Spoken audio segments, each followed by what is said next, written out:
G'day again. Welcome back to Mathematics 302. Hope you're having a good morning or a good evening, as the case may be. I've just made up an additional part for Lecture 2. This is Part C, just based on a question from a student.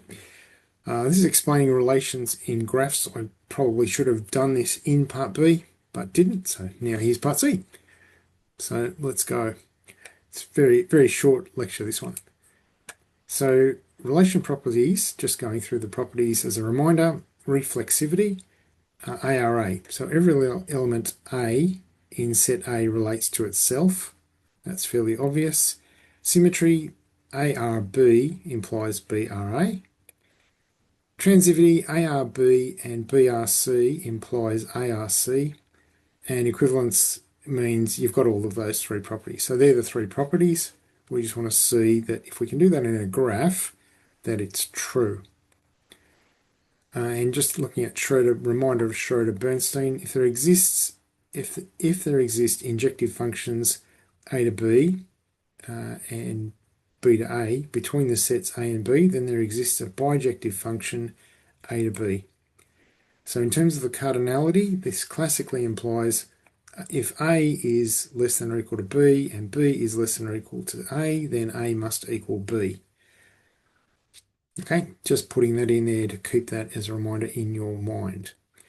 So let's look at that in terms of graphs, which is what this very short lecture is about. So look at example A, and here we go. We've got AA, we've got CB, we've got CC, we've got BC, and we've got DA. So we're going from the x-axis only, and that's giving us all of the relations.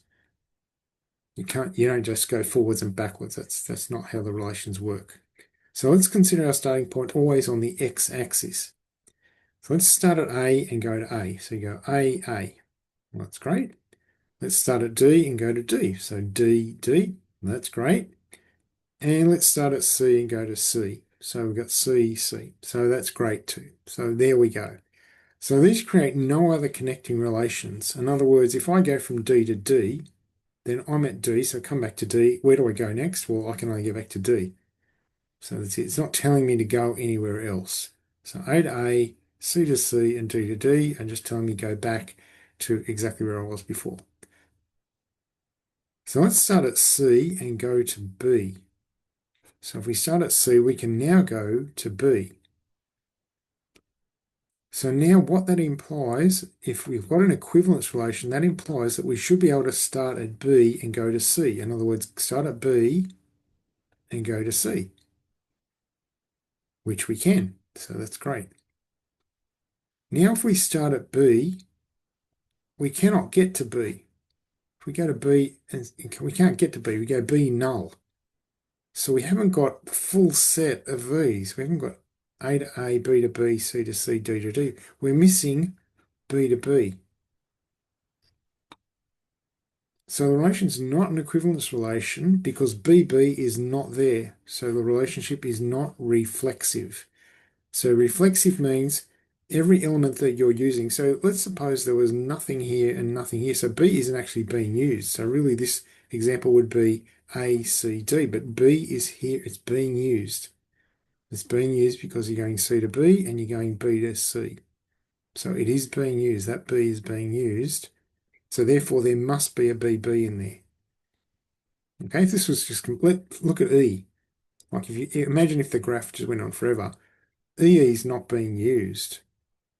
So we can say, well, it's not relevant in that relation. But here, the B is being used, so therefore there must be a BB. In other words, it must be reflexive. So my image is in the way just a little bit. Reflexivity, ARA, every element A in set A relates to itself, and that's the same with BRB. Okay, so that's not true, so therefore this is not an equivalence relation. It fails the first test. Let's look at the second one. Okay, so commencing on the x-axis again. So A goes to A, that's great. B goes to B, that's great. C goes to C, that's great. And D goes to D, fantastic. So now that ticks all the boxes for reflexivity. They all are there. So you go from one to itself, fantastic. Let's start at C and go to B. So now I can go to C and I can go to B. So now we must be able to start at B and go to C. So now I must be able to start at B and go to C. I must be able to go to that spot right there, but it's blank. Ba-ba, we can't do it. So it's not an equivalence relation because it fails the symmetric test. It passes reflexivity, but it's not symmetric. So, move that up here. Reflexivity, ARA, every element in A relates to itself. And symmetry, ARB implies BRA. And in this instance, BRC should imply, CRB should imply BRC in this case, but it doesn't. So it's not an equivalence relation because it fails that second test of symmetry. Okay, third one, let's have a look at example C. This one's going to take us a bit longer, but that's all right. So commencing on the x-axis, start at A, go to A, we get AA. Start at B, go to B, we get BB. Start at C, go to C, we get CC. And start at D and go to D, that should be a D and a D. My apologies. So that ticks all the boxes for reflexivity. That's a D to D. Start at A and go to A. Start at D and go to D. These create no other connecting relations. Okay, start A, go to A, start D, go to D. There's no other connecting relations from AA and DD. There's nothing happening.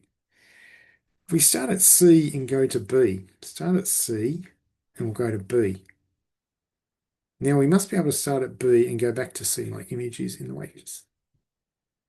Okay, we must be able to start at B and go to C. So there's B, we can go to C, which we can for all. So that ticks us all the boxes for symmetry. So anywhere you go one way, we can go back. So that's ticking reflexivity and symmetry. So we've got reflexivity and we've got symmetry on this. So that's great. Let's go for the third one. So we want transivity. If ARB and BRC, that implies ARC. So now we're going to start at A and go to C. So we're going to go A and go to C. Oh, that's good. Great.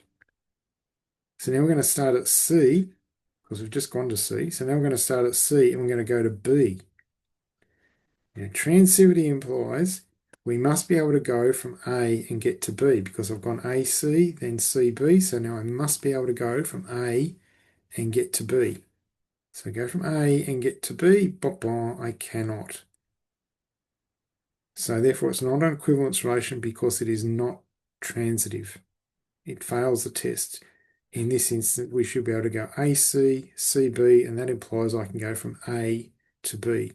If you can keep going and follow the path through the letters A to C, C to B, then you must be able to get from this point to this point. Okay, hope that helps explain what you're looking for in graphs. I'll see you next week, just with that little add-on. God bless you. Stay safe. I'll see you in lecture 3. Okay, bye.